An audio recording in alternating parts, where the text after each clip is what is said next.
Trail 4x4 podcast. If you like going off-roading in Toyotas, wrenching on Toyotas, camping in Toyotas, and maybe even poking a little bit of fun at Toyotas, and of course, hearing about how fantastic Fordyce is in Toyotas, then this is the podcast for you. That's right, ladies and germs. My name is Tyler, and joining me on another episode of Snail Trail 4x4 podcast, episode 438 to be exact. It's a lot of episodes there. Good buddy of mine, Mr. Jimmy Jett. How you doing, Mr. Buddy? I'm doing fantastic. How are you? I'm good. Good. If we're cuddling in a tent, does that make you a buddy heater? You do have jokes. I'm impressed. All right. Good. I cracked myself up. That was pretty good. Yeah, I guess. Anyways, how's life, man? Good. At this point in time, I am officially moved. You are? Yes. Nice. How was the concert you went to last week? Yes. 1975s. Good. They put on a hell of a show. Good. Nice. Seen them a few times now. Oh, okay. Yeah. Have you seen Spasmatics? No. I think you guys would enjoy the Spasmatics. Maybe. Yeah. Carrie really wants to go to a concert. Carrie, fuck. Yeah, the secretary really wants to go to a Spasmatics concert. She's been to a couple of them. Okay. So. They're local, aren't they? Yeah, they're in the Bay Area. Okay, yeah. But they come into Sacramento a lot to do shows. Okay, so cool. I'll check them out sometime. Tell your significant other to be on the lookout for Spasmatics tickets. I will. Definitely do that. Sweet. Monday episode today for everybody out there. Mm-hmm. We're not going to be talking about the Spasmatics in 1975s. We're going to be talking about another fun topic, which we really, really enjoy. Logistics. Off-roading logistics. Okay. Kind of same thing. Okay. But before we get there, we do have some housekeeping stuff we got to get through. We are no longer doing the gear wrench giveaway. No. That is done. Kaput. Gone. Finished. Mierda. That's not quite the same. So if you guys didn't get in on it, sorry, not sorry. You guys can get in for October's giveaway, which we'll let you know. We're still hashing out a couple of the details there, so we're going to get those done before we announce it for you guys. All right, so we are, into October now. Yes, we are. That means no more gear wrench giveaway. Yeah, no more gear wrench giveaway. No more gear wrench giveaway. Yes, thank you. Gear wrench is still there. Yes, they are, for sure. Yeah. Absolutely. Especially our favorite engineer, bolt biter engineer. I know. Speaking of that, I need to send him an email. We need to send him a little thank you care package. Too. Let's send him the Aflac duck. Okay. And the shooting can. Sounds good. And the used OBD1 catalytic converter. How's that? Perfect. Think you'll enjoy those? Yeah, the gear wrench giveaway is done for September. You can no longer get in anymore. But for giveaway for October is a very special time because it's gift box month. Yes, it is. Which means we have a couple extra gift boxes. We always buy a little bit more than how many we have signed up in case people don't receive them in the mail. Nan. And or we want to keep some. Or we want to keep some stuff for ourselves, which I'm definitely keeping one box for myself. Oh, yeah. I already have one of the items at my house. Oh, yeah? Yeah. Nice. And then, or we can also do some as a monthly giveaway. Totally. Yeah.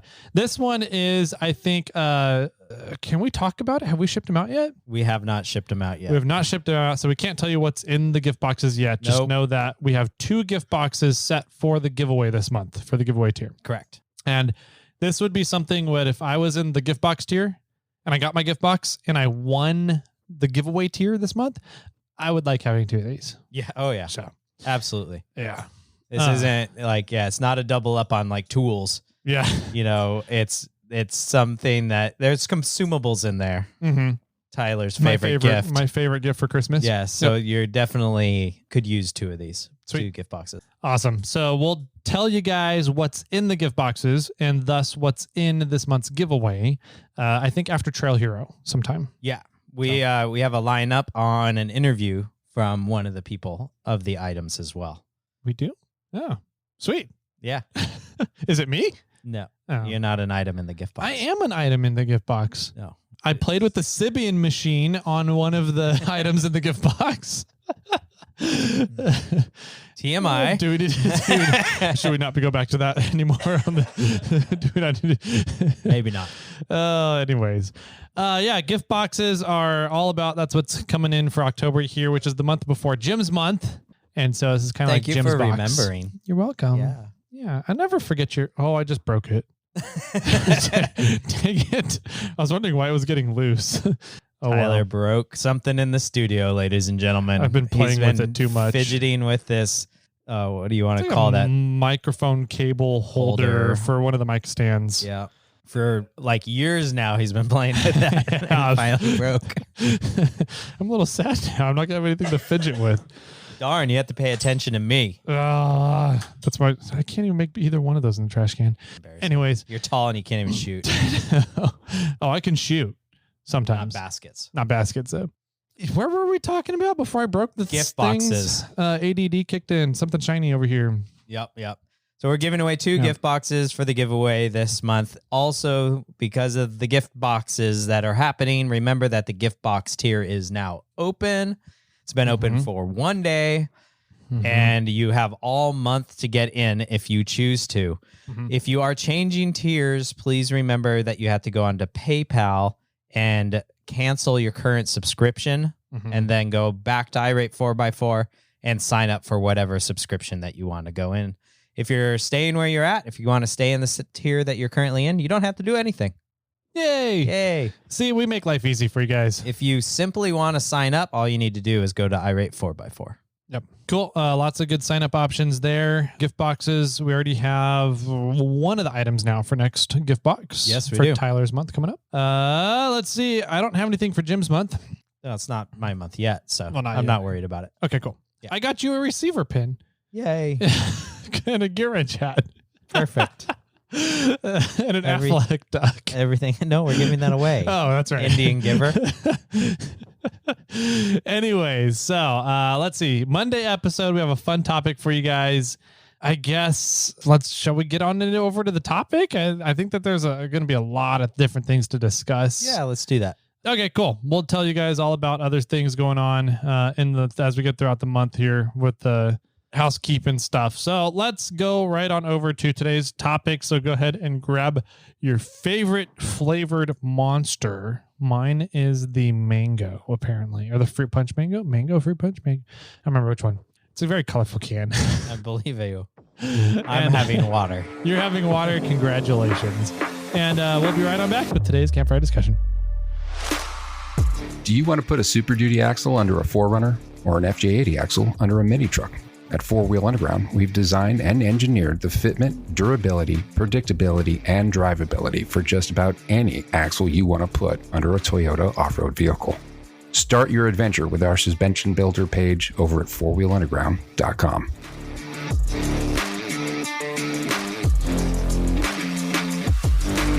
Well, welcome back, ladies and germ ladies, to today's campfire discussion. I picked up one of my fidget items from missing it in the trash can. You gotta miss it again, or I'm gonna try and play with it and find a way to fidget with it. Anyways, welcome back to the episode, everybody. We have a kind of a fun one. We've talked a little bit about logistics planning for Rubicon and what you want to do for the Rubicon Trail, some different ways to tackle and approach the Rubicon Trail. We actually had a listener just kind of reach out with his time frame of what he had allotted for his travels down here in NorCal. And he wanted to go do a couple different trails. And we talked, hey, there's a bunch of different ways to do it. And turns out he ended up following our route plan guiding kind of thing. And he said he had a fantastic time. Yeah. Yeah. Which I find shocking that he listened to us, but yeah, I agree. I'm glad to hear you had a fantastic time. Yeah. It was kind of cool because I was talking to him while I was at Barrett Lake and he was over at Observation Point on the Rubicon. And so talking over the 805 repeater, which was pretty fun. So yeah, that's cool. Yeah. Yep. And he's from out of state, so it was neat to hear his story about everything. Mm-hmm. Yeah. So we're going to be talking with everybody today about Fordyce. Fordyces, which is a trail here in Northern California, rock crawling trail, probably don't want to take a big rock landing vehicle. You could, I guess. That's the whole point of rock landing. But you probably don't want to take an overlanding vehicle through Fordyce. Birdwalk. Yeah. I had a listener write in regards to one of our previous conversations about how public land and anybody should go on it when you were talking to a forest person or a land resource consultant for the Forest Service. Yeah. Yeah. He started that conversation with his wife. Oh, he messaged me too. Oh, okay. did he? Yeah, this is great. And his wife had a great analogy. Uh-huh. He said, just because anybody can go out into the ocean doesn't mean that I should jump into a canoe and try to paddle my way across it. Yes. That's exactly it. Right. Uh-huh. Just because this trail is open to everybody doesn't mean you should be made for everybody. Yes. Yeah. Right. It's not available to everybody in to some extent. Yeah. But it is open to everybody. It's open to everybody. If you want to go check it out and test your skills, technically there's no one there to stop you, but really should you be doing it? I mean, there's no one's going to stop you from paddling a canoe across the Atlantic Ocean or the Pacific Ocean. Right. Should you really do that? Should you really try to do that? No, you're probably going to need to get rescued. Uh-huh. Use resources from the state or government or whatever, and waste people's taxes. Yeah. And that would happen for you on the trail too, probably. 100%. Yeah, this is when talking about some of the big rock crawling trails we have here in Northern California. Typically, we group 3 trails into the big, rock crawling trails here. We got Rubicon, of course, Rubicon Trail, Fordyce, and Barrett Lake. And so Fordyce typically is going to be like the hardest trail we have here in Northern California. I would agree with that. Yeah. It's harder than the Rubicon. If you had to, it's definitely harder than Barrett Lake.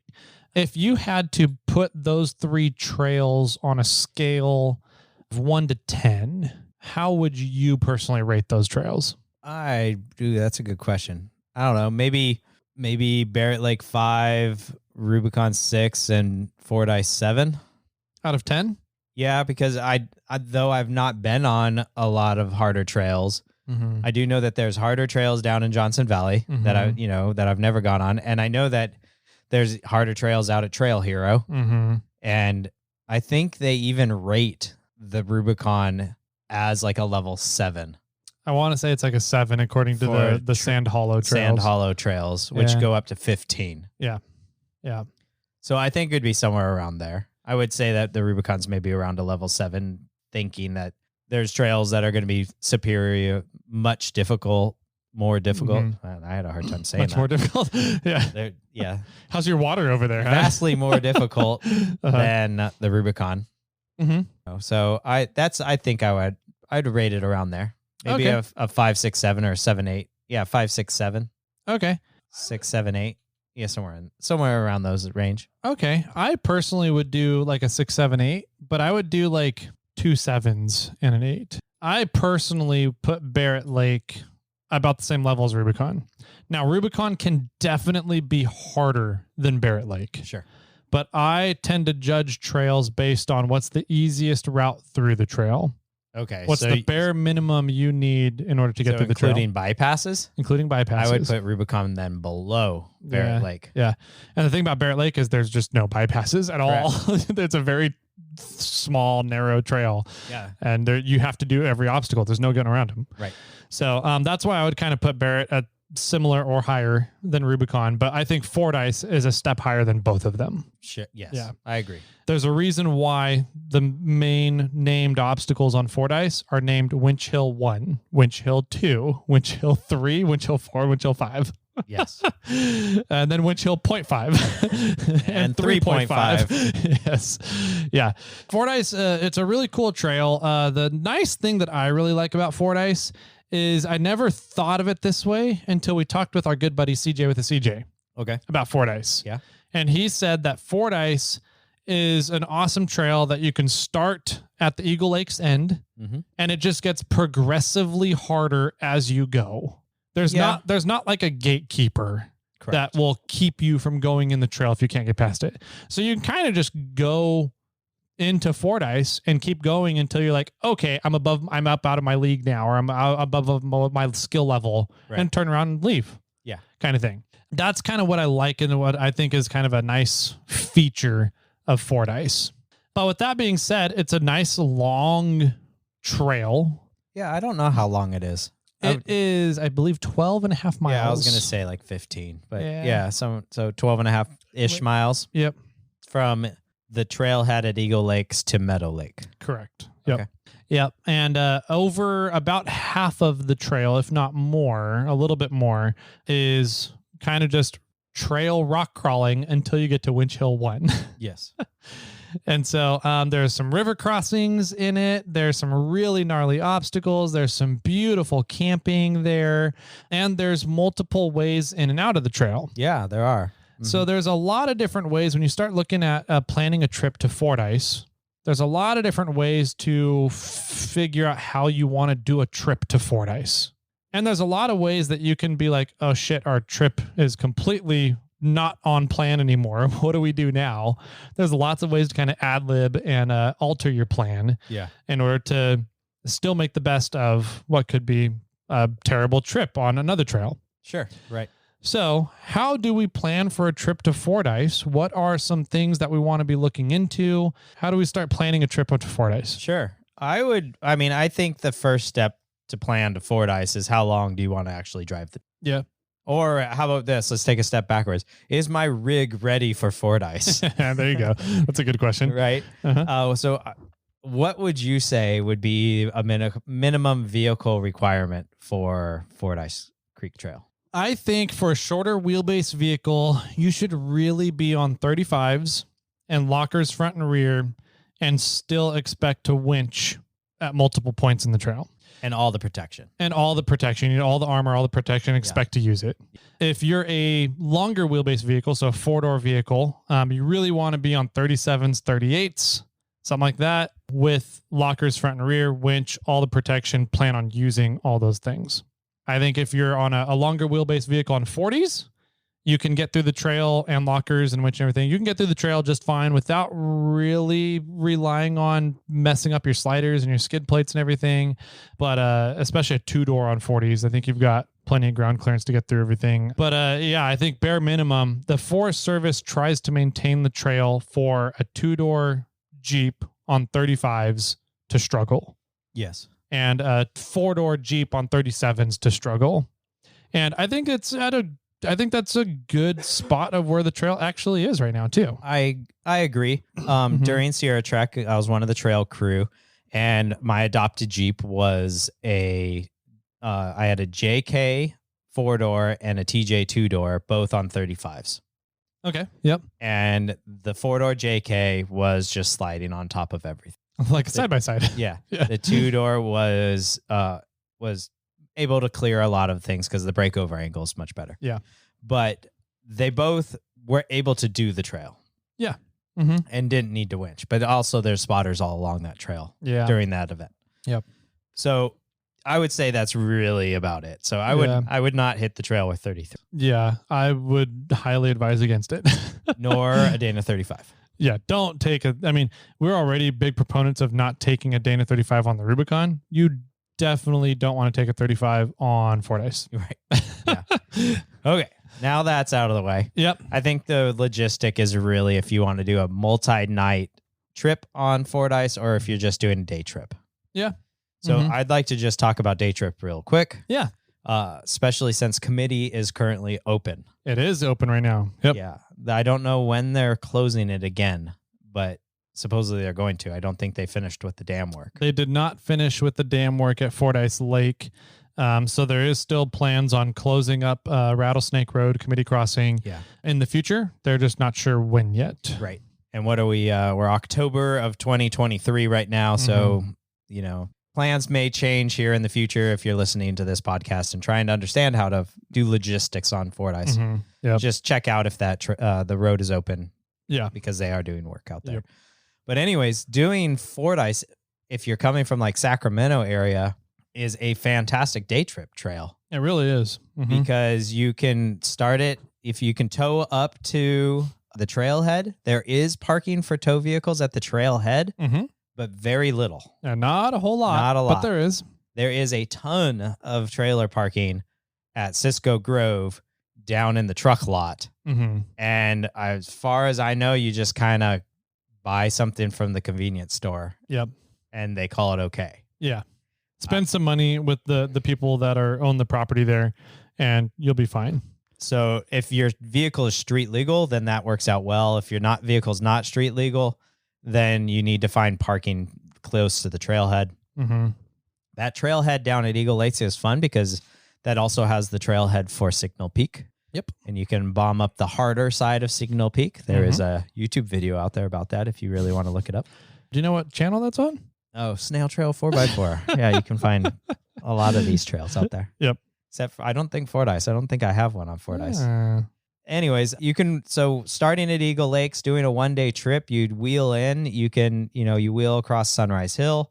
You wheel or drive line, then Sunrise Hill. Yep. And then you come down to the first river crossing.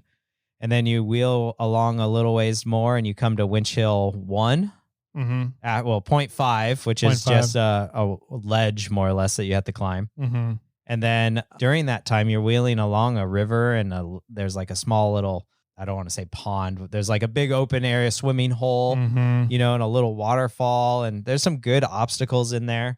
Mm-hmm. But you get to hit Winch Hill 1 and Winch Hill 2 before you get to the option to turn off 1 or 2 more river crossings. Also, two more river crossings before committee. Before committee. And at committee is where you choose to turn up the trail more to continue on to 3, 4, and 5, or you can choose to turn off the trail there. And there's a trail out to Rattlesnake Road and up to Fordyce Lake and then out that way. And if you wanted to, you could even hit Signal Peak, the easy route that direction. Mm-hmm. And then that trail leads you out to Cisco Grove, which is the one exit above Eagle Lake. So it kind of is this big loop. It is, yeah. It takes a chunk of hours. Yep. Especially if it's your first time going. It'll take you all day. Yeah. But that's a good all-day route. It is. I really like that route for day tripping. In Eagle Lakes, come out Rattlesnake Road, or vice versa. Yeah. You get a good, depending how fast you really want to do it, it could take you 3 to 4 hours. It could take you 8 hours. I've seen people take it. So I know a lot of people that will wheel in Eagle Lakes, wheel to Winch Hill 1, turn around and go back out. Yeah. And that's a good too. Mm-hmm. Yep. There's not really a great, you definitely can one day it from the top from Meadow Lake. You can drive all the way into Meadow Lake. There's parking for trailers right off of Highway 89 at I forgot what the name of the actual road is. The road there, it's not Meadow Lake Road. It's a different one right at 89. I want to say it's a snow park parking lot. Yeah. There at the top of the pass there at 89. Yeah. So there's a big parking lot there that you can put your trailer at, and you can unload there and drive down the road.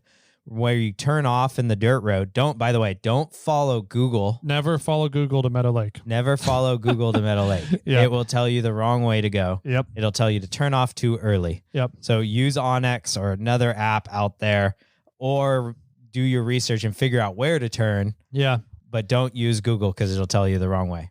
I know Dolly might be listening to this episode. Dolly, do you know why you shouldn't be listening to Google? any experience that you can enlighten people with? But when I went to Trek and we went up to Meadow Lake, I parked my trailer right off the main road, and right as you got onto the dirt road, there's a bunch of parking there as well for trucks and trailers. Yep. Because I didn't want to drive the Meadow Lake road with my truck and trailer all loaded up. That's a brutal road to take a truck and trailer on, man. So you can go that entire route, all from Truckee up to 89 to Meadow Lake, wheel into Meadow Lake, wheel down 543 and head out. And then you have to drive all the way back up and around to get your trailer. That's the thing. If you come out Rattlesnake Road in Cisco Grove, it's a long way around the highway to get back to your trailer at Meadow Lake. Yeah. It's almost faster to just wheel down to 5, 4, and 3, hang out at 3, turn around and wheel back up to Meadow Lake. Yeah, I would argue it's faster to do that than to come out Meadow Lake Road or Rattlesnake Road and drive all the way back around to Meadow Lake. Yeah. Yeah. So, and things get a little easier if you're not towing. You can just, if you're looping back down to Sacramento or headed back up to Reno, it's a lot easier. Yep. But you definitely can use that a halfway out point, sort of say, in regards to coming down from Meadow. Yeah, for sure.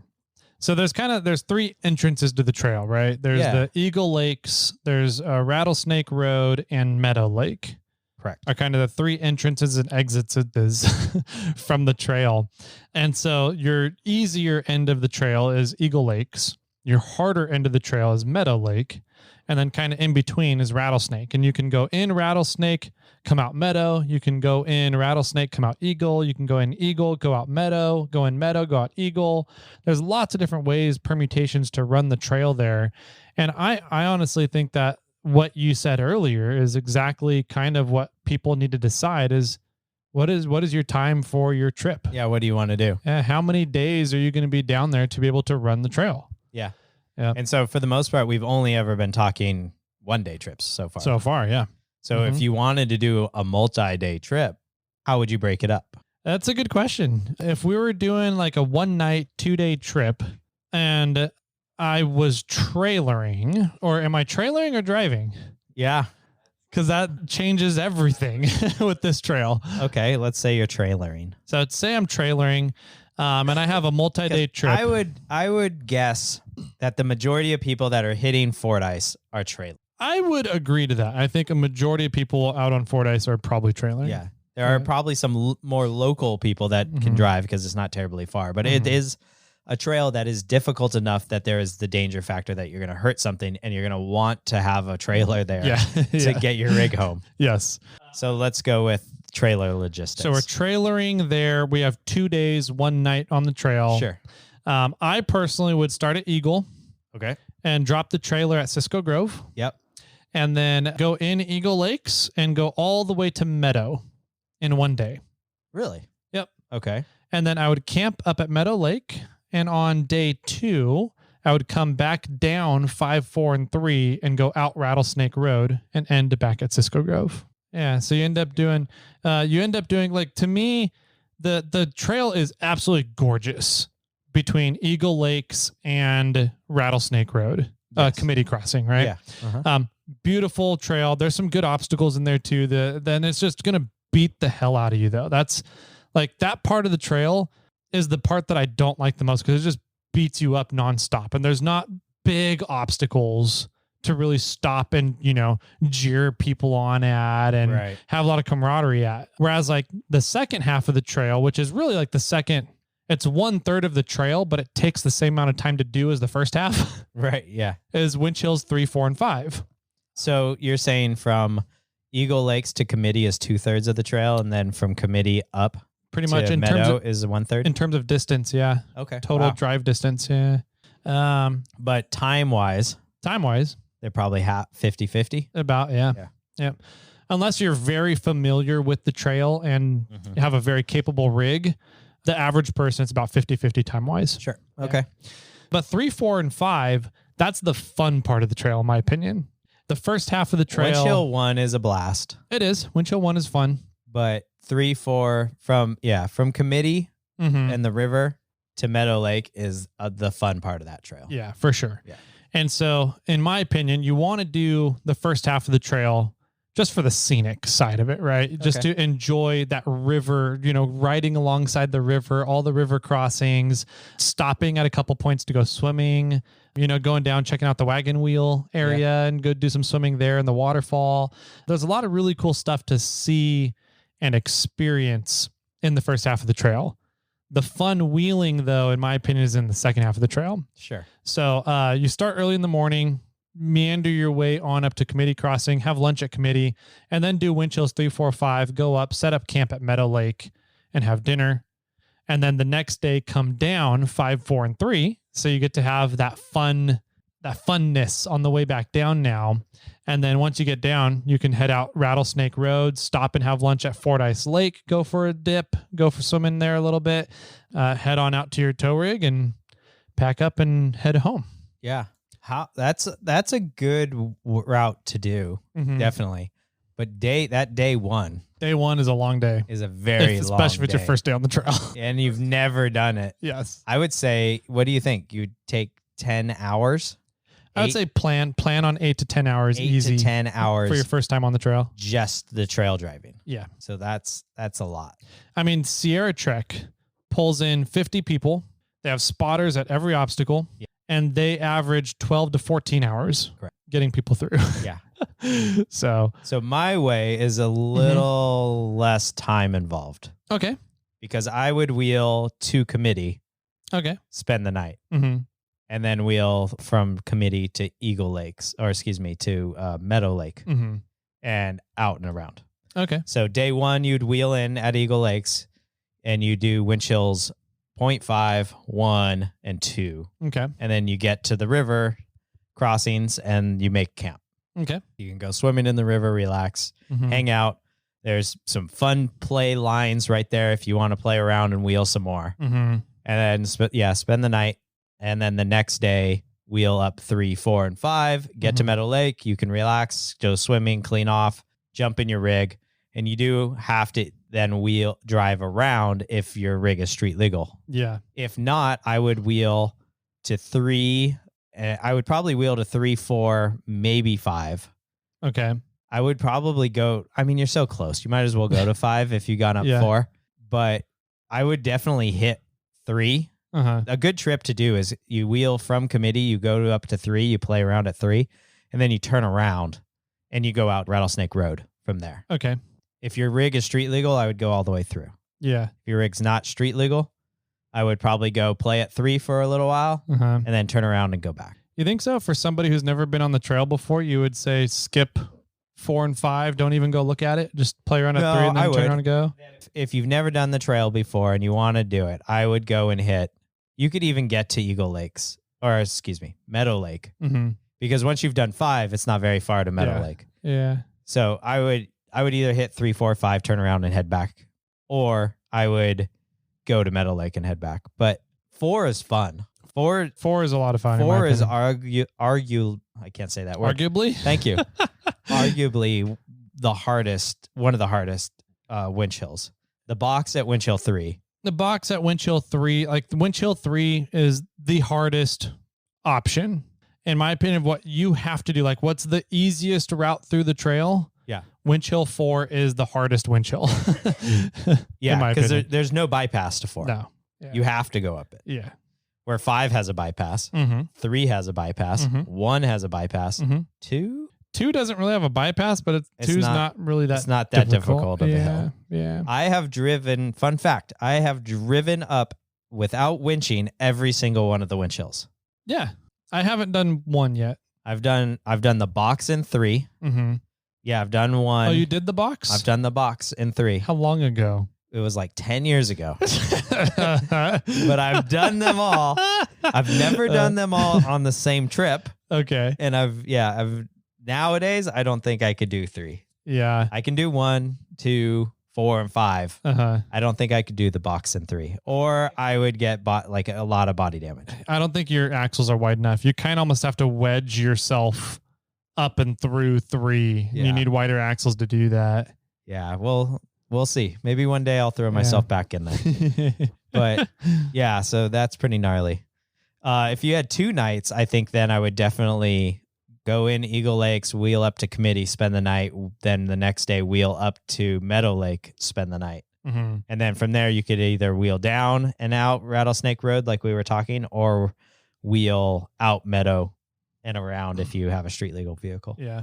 See, if we had 2 nights, that's where I would do that trip for sure, where I'd stop either at committee. I would personally try and stop at Wagon Wheel. Yeah. That campsite is awesome to camp at. Pretty cool. So if you'll have to do some research on where Wagon Wheel is. Yeah. But there's a spot on the trail called Wagon Wheel because there's an old wagon wheel in the middle of the camp area.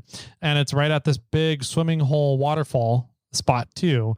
That's an amazing campsite. So if we had 2 nights, that's when I would be like breaking it up and trying to stay halfway in the trail somewhere. Yeah. Rather than doing the whole trail in one day. Yeah. Now there is camping all over the place. Oh yeah. All along that trail. Yes. So there's not only like small spots to camp. There's camping like every 50 feet almost. It's like there's camping everywhere. So you can, if you get, like, say you only have, let's say you're on a 3-day, 2-night trip, but one of your days is to get there. Mm-hmm. And so you get there and you're like, I've got like 3 or 4 hours. You could wheel. Just go into the trail. You can wheel down to, you would probably easily make it to the first river crossing. Yep. And you can camp just on the other side of the first river crossing. There's a good little campsite there. Yeah. You know, you can wheel in a little ways and camp almost anywhere. Yeah. And make it just, you know, get a few hours in, and that's a few more hours you don't have to do another day. Yeah. Yeah, it's a really good point. That's it's kind of like the Rubicon. I mean, the Rubicon has almost designated spots you should be camping at. Yeah. Fordyce is much more dispersed camping friendly. Yeah, but I think I would almost argue that they have designated spots as well, but they're they're like all over the place. Yeah, you know, true. They're not very big spots. There's not like a spot like Buck Island Lake that has, you know, 50 to 75 camping areas. Yeah.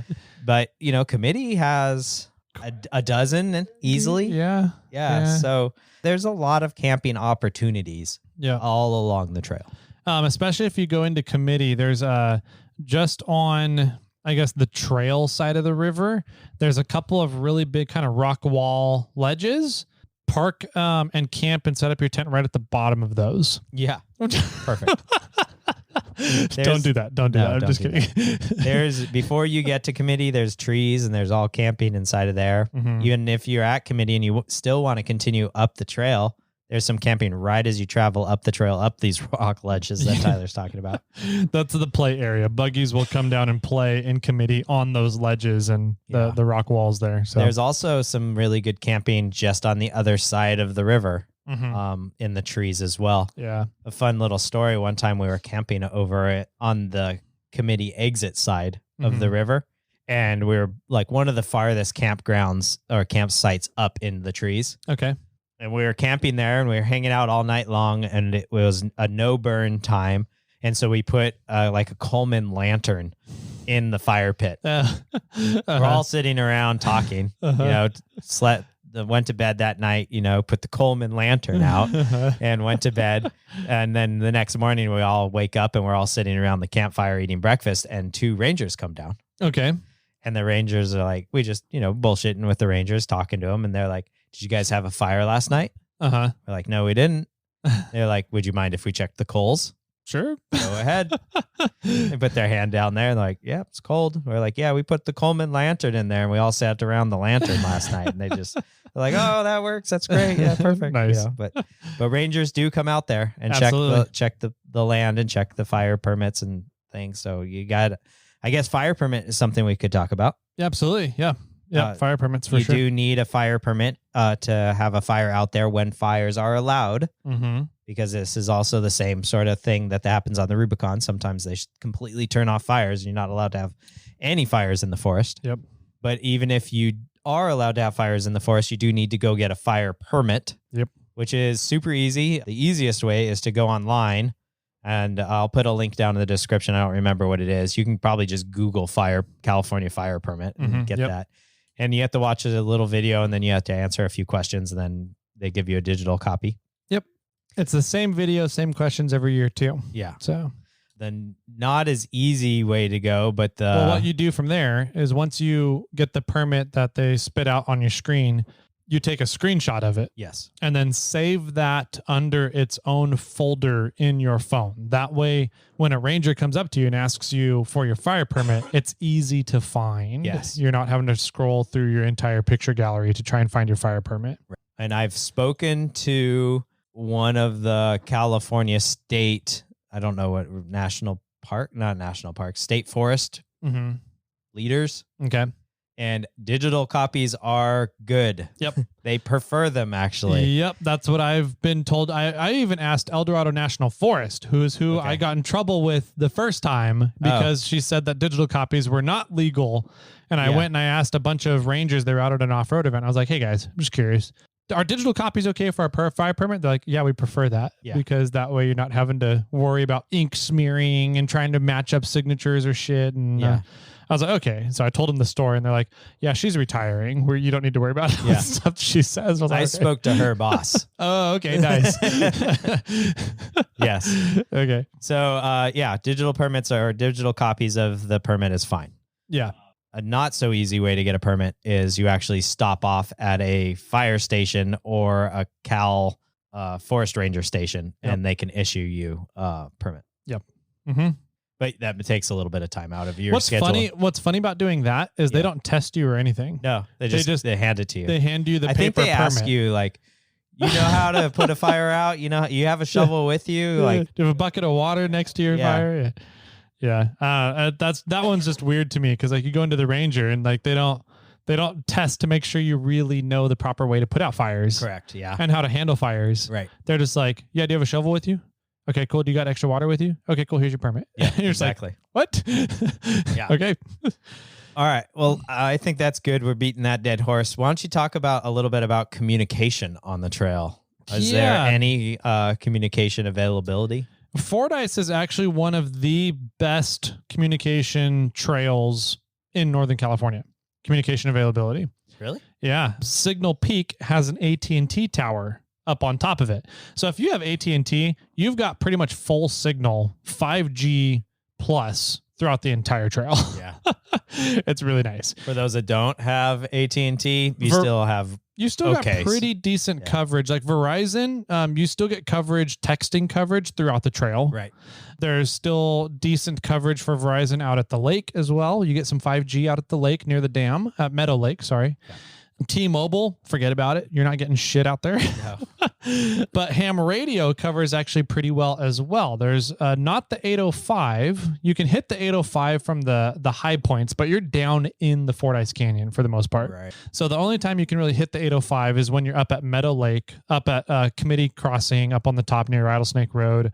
Those are the spots you're going to hit the 805. But there's another repeater system for ham radio called the N6CIW Repeater. And that one actually gets pretty decent coverage throughout the entire trail. Oh, cool. I didn't know that. Yeah. So if you're in the area, know about ham radio repeaters, N6ICW, which is 147195, I believe. That one gets pretty decent coverage. So you've got quite a few different options. AT&T, full service all the way through the trail, pretty much. Yeah. Verizon, you've got texting service throughout the entire trail for the most part. And then ham radio, you've got a really good, robust repeater system in the N6ICW. Pretty much throughout the entire trail. Yeah. And then if you really need to get on and, talk to the off-roading repeater, just get up to the top of Committee Crossing or get up to Meadow Lake and you can hit the 805. So quite a few different options for communications out at on the Fordyce Trail. I was working with the Forest Service to try and put in a ham radio repeater at the top of Old Man Mountain. I remember. And that essentially had to go to an environmental analysis, and that killed the whole project. Oh, bummer. So I don't know if that's going to move forward at all unless we can talk one of the private property owners out there into letting us set something up on their properties. And that comes with its own issues. Yeah, always. Yeah. Yes. 100%. Yeah. I do think, though, that having an understanding that cell phone, there might be a dead spot. You might be behind a little wall. Mm-hmm. There are like shadows of cell service along that trail where there's just no service that, you should have a backup. Like cell reception's actually really good on that trail, but there should be you should have another method just to get out in case of an emergency. Yeah. For the most part, that whole trail has pretty clear skies. It's a big canyon. So if you can get to an open sky, you've got satellite comms as well. So Garmin InReach, Starlinks, whatever you want there. But once you're the big tricky part where you start losing reception and communication options pretty quickly is in the backcountry up near Meadow Lake. So there's a lot of snowmobiling that happens up at Meadow Lake in the wintertime. And if you're up on the snowmobile trails north and northeast of Fordyce Canyon, there's not a whole lot of comms up in that area. There's also no cell phone reception out that way either. Yep. So as soon as you leave Meadow Lake, you lose all kinds of your cell phone reception and all kinds of things. So having a ham or a Garmin or something would definitely help out.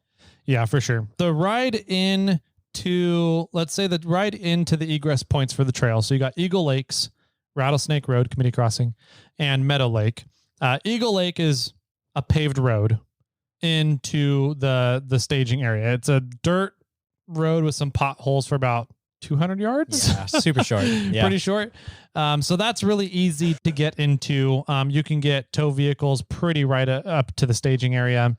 If you're coming in through Cisco Grove and want to go up Rattlesnake Road into Committee Crossing, that road, Rattlesnake Road, is a solid 25 miles. Yeah, 20, it's pretty far. It's maybe not 25. 15 miles, something like that, of just loose dirt and It's a hard little pack. bit of grass. It's hard pack. Yeah, it's hard pack. Semis were going down it That's true. for a while. That's there true. are some like now that they're not maintaining that road though. There are some slight obstacles. Yeah. I mean, something that I would have to put the Tacoma probably in 4-wheel drive for. Yeah. Yeah, there's a couple little bumps and ruts in the road now. But otherwise, it's a fairly easy road to get down to Fordyce Lake, which is where Committee Crossing starts going down into the canyon at. And then I would not take No. Charlotte, the Tacoma, down that any No. farther from Fordyce Lake. Yeah. So that's a relatively easy route to get into as well. The road from Highway 89, so if you're going up Truckee and you want to get into Meadow Lake is such an absolutely gorgeous area, but it takes a long time to get into. It takes like 2 hours. Yeah, it's pretty crazy. It reminds me a lot of Hellhole. Yeah. Hellhole is a trail. It's, as the crow flies, 5 miles from the Rubicon, maybe, but Sure. it takes an extra hour and a half to get to than the Rubicon. Yeah, it's deep. And so Meadow Lake kind of reminds me of that, where you have to go up through Truckee, up Highway 89 towards Sierraville. About halfway there's that snow park turnoff. And then from that point there to Meadow Lake, you've got about 30 miles. So there's about 10, 15 miles, maybe 20 of pavement, and then another 15, 10 miles of hard packed dirt. Yeah. And that road is actually in the best shape it's ever been in my opinion. Sure. Yeah. Right now, but it is susceptible to get out of shape quickly. Yeah. About halfway down that road, it's pretty smooth. Maybe a third of the way down that road, it's pretty smooth. Yeah. And then it just gets worse. Changes and worse county and worse or and changes. worse. Yeah. Who's looking over the road, and it just gets worse and worse. So Yeah. like getting a trailer down the pavement and down the hard packed dirt road that's pretty smooth, not a problem. But once you hit kind of that bumpy area, that's when it gets rough. You're going to have to go very slow, especially if you're hauling a trailer. We've seen RVs, 40-foot RVs get through there just fine, but you got to take it slow. Expect a very bumpy, rough ride. Yeah. Like 1 mile an hour. So it sucks. Yeah. There is a natural spring. Oh, Blue Hose Spring. Yeah. I stop and fill up water there I every do time. too. Every single time. Yep. You get, once the smooth road ends and you drive down the bumpy road for a little while, you come to pretty much your first opportunity to actually see Fordyce Lake. Meadow Lake. Fordyce Lake in the distance. Oh, yes. Well, yeah. I'll back up there. Gotcha. Yeah. And then from there, you hit this, you come to this really big, like 90-degree turn with a drop off on the sides, and you can look out into the distance and see Fordyce Lake. Mm-hmm. And then that's where you turn and you kind of are along the edge of this mountain, and maybe 100 yards down from there, there's a really wet section. Yeah. And water kind of not streaming, but like muddiness kind of across the road there. Mm-hmm. And then if you look up on the passenger side of your vehicle as you're driving in, there's a blue hose coming out of the mountain. Yeah. That's probably, I mean, it's more than a hose. It's more than a garden hose. Yeah. It's like a 2-inch diameter Mhm. pipe, Mhm. kind of flexible pipe coming out of this Yeah. mountain. Yep. And it's just dumping water out of it. Yeah. And it's just plumbed to a natural spring. Mm-hmm. That water's just flying out of it. Mm-hmm. And every time even if I have a full Nalgene or something, I'll dump that water out and I'll fill with that blue hose spring right there. Yep. And get some water for the rest of the way in and the rest of the trip. Yep. That's a really cool spot. I stop there every time. I've been stopped there before, and friends have come around the corner and seen me stop there. They're like, "Are you broken down? What's going on? Are you Yeah. okay?" I'm like, "I'm just getting water." They're like, "What do you mean you're getting water?" Yeah. I'm like, "Blue hose spring." And they're like, Yeah. okay. And they just keep going. I'm like, you guys are lame. Yeah. Continue on the way into Sierra Trek this time, I Mhm. pulled off to the side and I was in Bobcat. So I pulled up on the hill because another car was coming the other way. Mhm. They're like, thanks. I'm like, yeah, no problem. And then I hopped out and I walked around and then another truck came in and I was just standing next to my truck, letting the guy go by. And he's like, you good? Are you broken? Like, what's up? And I was like, oh, I'm just getting some water. And he's like, what? I'm like, there's a natural spring right here. I'm just getting water. He's like, oh, that's awesome. I want some water too. Yeah. And so he stopped and got water. But Yeah. yeah, it's a pretty cool spot. It's always gushing water. It is. Yeah. There's always water coming out of it. So that's fun to do on the way in or way out. Mhm. You know, it's a fun little thing to do. Yep.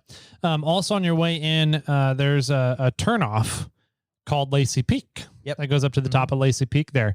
I wouldn't put it as a priority if you're coming in on a trip here to Fordyce, but if you're coming in for like a 3 or 4 day trip to Fordyce, going up and being on top of Lacey Peak for sundown or sunset, sundown or sunrise. sunrise. Thank you. Sundown or sunrise. That's a pretty cool experience. That's like going up to Signal Peak for Sure. sunrise or sunset. I bet Signal Peak at sunset would be cool. It's amazing. That's one of my favorite things too Yeah. in the Sierras. And that's So- another thing you can do because we talked about it earlier in the episode that it's at the same starting spot at Eagle Lakes to go up Signal Peak. Mhm. If you really, like if you could do that, you could wheel in Signal Peak, go up the hard way at Signal Peak, come down the easy way, Mhm. wheel in Committee from Fordyce Lake, then wheel back down the trail and Yeah. go down 2 and 1 and end up at the same spot. Yeah. Yep. It's pretty cool. There's so many different ways to do Fordyce. There's a lot of different options, a lot of different entrance points and exit points. So it doesn't really matter if you're towing or have a street driven vehicle. And there's multiple trails there, multiple things to see. So there's a lot to do on Fordyce. There definitely is. It's cool. There are a lot of off-road clubs and off-road companies that are all off of Highway 80 as well. Yep. Mm-hmm. And if you do have problems on the trail, there are a lot of people around that are willing to help out. Yeah. Which is another benefit. Same goes with the Rubicon. I mean, a lot of the people off Highway 80 will go over to the Rubicon, and if you're truly stuck and really need help, Mm-hmm. they'll help out for that as well. And same with Fordyce, right? They're not terribly far apart, Mhm. in the scheme from Sacramento. I would almost argue that Fordyce is closer to Sacramento than Rubicon is. In terms of driving distance, yeah. It would be depending on where you are in Sacramento, it would be close. Mm-hmm. So a lot of people are willing to come and help out if needs it. Yep. There's a really good CalCord Lifeline services in the area. Great communications coverage on Fordyce. So if you do need help or you need something easy to get in, there's a couple of great gas stations that are right there and along the whole trail, right on the trail, wagon wheel. Right at the start, Right at the start, Cisco Grove is a big gas station, Chevron. And then unlike Rubicon. unlike Rubicon, yeah, you're kind of away from gas. So there's gas stations. There's a Subway right there. That's great to get sub sandwiches at and then head up There's- the trail. Another thing we didn't talk about is the campground that's right at the base at Eagle Lakes. more or Cisco less. Grove. Cisco Grove. Campground. No, I was talking about Oh, Indian Springs? the OHV park. Oh, not Indian Springs. It's Pierce OHV. Pierce OHV, Mhm, mhm. which is just down the road, maybe a mile or so from the entrance at Eagle Lakes. Yep. And it's Pierce OHV park, and you can go out there and you can camp too. Yeah. And so you can stage at Pierce OHV park Mhm. and then go in and run a day trip and come back to Pierce OHV park if you really wanted. One of the cool things about Pierce OHV is you can get to it multiple ways, kind of like Fordyce, right? Yeah. Yeah. So you can actually You can get to it from Fordyce too. exactly. Yeah. So it has one of the entrances and exits from Pierce OHV is in through the trail at Fordyce. So there's a nice little Y in the trail where they have the adopted trail sign with all the adopted trail clubs. Yeah. And so Pierce comes in there, or you can get to Pierce through the Eagle Lakes Road. Yeah. So a couple ways to get to Pierce. Gold Country Broncos just adopted Pierce OHV. Oh, did they really? Yeah. Oh, good for them. Yep. I agree. Dang. Mhm. Well, I guess dang, but yeah, I know, right? that was so Snail Trail 4x4, the podcast and YouTube channel was considering that as our adopt a trail area. Yeah, it got to the point where, you got to get off the pot or take a shit or whatever, and we never did. So we never moved forward with it. Gold Country Broncos got it. It's a really cool area to do it. Have adopted trails part of. So congrats to those guys. If anybody out there wants to do some really cool camping, there's an awesome gravel bar right on a couple of different little streams and river inlets right there at Pierce OHV. Yeah, Pierce OHV there's nothing really technical. No, not at all. It's a great overland place to go, but I would not go there with Bobcat. Like, it's not needed. No, it's totally not needed.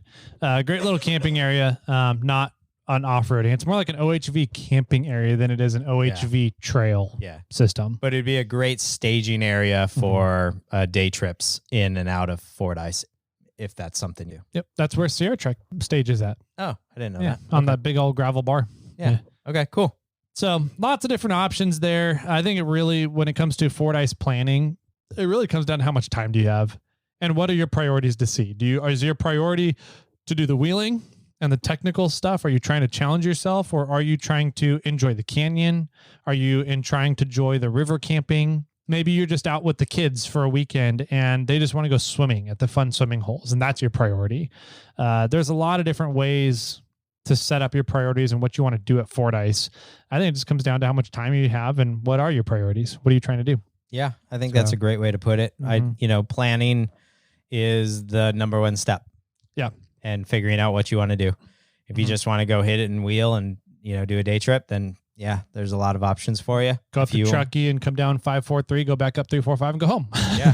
There's tons of it. If you want to make a scenic trip out of it, there's a lot of stuff out there. If you want to hit the technical side, there's a lot of fun. Yeah. I mean, we've said it earlier in the episode. I think we both agree that this probably is the hardest technical off-road rock crawling trail in Northern California. Yeah. Yeah, it is for sure. But there's still so much to do. So really cool area. There's a lot of history too. So if you guys want to go look at some of the gold mining history in the area, do a research on Summit City.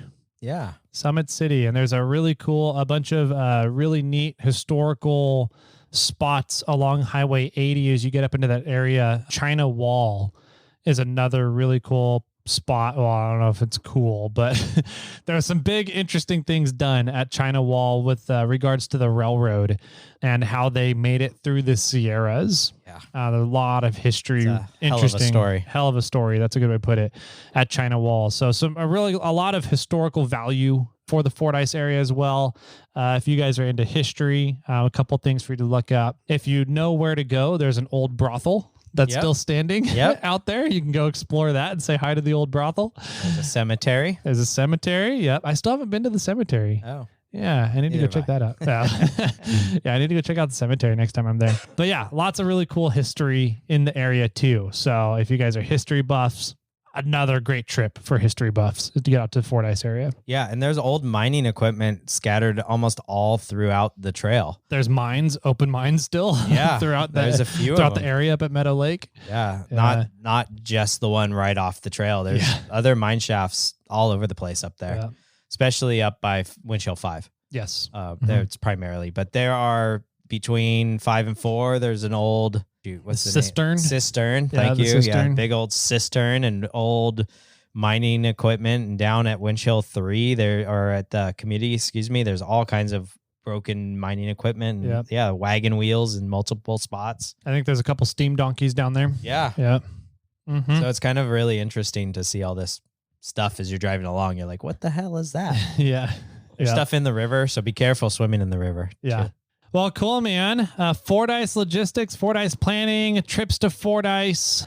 We love going on Fordyce. I don't think we're Fordyce experts by any means, but we have some experience there. We've done the trail quite a few times, and we know some of the fun things, some of the points of interest there. Yeah. I know that Jason and Chris over at Wheeling Wine and Whiskey have talked a little bit about trips to Fordyce and things to do and see there as well. So find a couple of those episodes as well if you guys want some more information on it. We're going to see if we can hunt down some historical people, some historical professionals. Not professionals, what's the right word? Experts. Yeah. Some historical experts on the Fordyce and Summit City area. So stay tuned for that coming up in the future here. Hopefully we can get them nailed down and get on the podcast here. Yeah, that'd be a lot of fun. Mm-hmm. If you guys have any comments or questions about Fordyce, feel free to hit us up, Jimmy or Tyler at snailtrail4x4.com. You can also find us on Instagram. I'm over at snailtrail4x4. Tyler's 4x4 Toyota Tyler. If you have any other suggestions or insights onto the trail, feel free to call in and tell us something, and we'll play that on the air. That phone number is area code 916-345-4744. Sweet. I like it. I like it a lot. Jimmy, any final words for everybody out there to close out the episode? Yeah, the number one thing you should do before going out on your trip is tell somebody where you're going. And with that, my friends, keep crawling.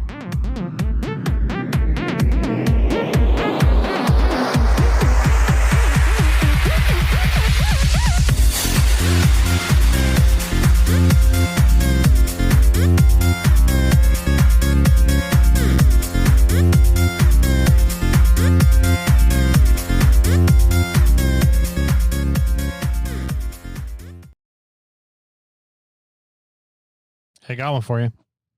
Do you? No. I got excited. I got one for you. Yeah? Yeah. Okay. Did you know I got mugged by 6 dwarfs? Where was the 7th? Yeah, not happy. Oh, God. Okay. Took me a second.